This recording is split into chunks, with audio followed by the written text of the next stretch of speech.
And it's frankly hard not to think that some Britons may not have fully thought this through, especially when you look at some of the top search terms concerning the EU the next day. Some of the most Googled questions in the UK since the polls closed last night. What does it mean to leave the EU, and what is the EU? OK, that is clearly not good. On the list of all-time bad morning after Googles, that's got to be up there with can I get pregnant from mouth stuff and what is a swastika, and also how do you remove a tattoo? And at least one person who voted to leave seems to have buyer's remorse. I was very disappointed about the results. Even though I voted to leave, this morning I woke up and the reality did actually hit me. But if I had the opportunity to vote again, it would be to stay.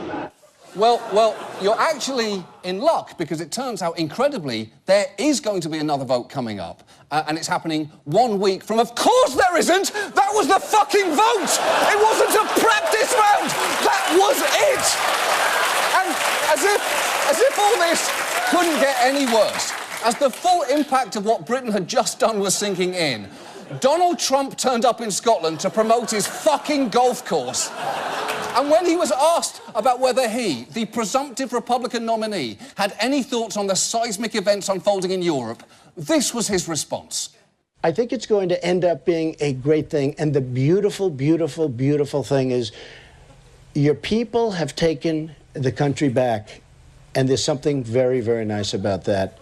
And they voted, and it's been peaceful, and it was strong and very contentious. And in many respects, I watched last night. It was a little bit ugly, but it's been an amazing process to watch.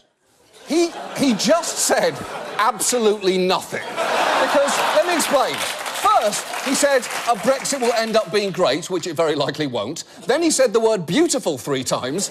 Then he said your people have taken the country back, even though he was in Scotland, which overwhelmingly voted to remain in the EU. Then he said it's been peaceful, which it absolutely hasn't. Then he immediately contradicted himself by saying it's been contentious and ugly, and then he summed the whole thing up as amazing. Now, if he had simply breathed audibly into the microphone, the same amount of information would have been conveyed.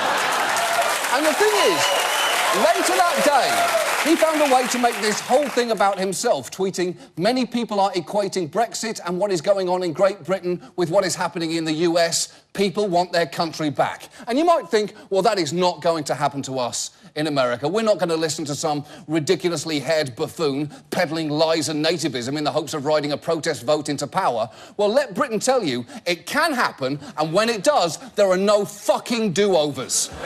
And now, this.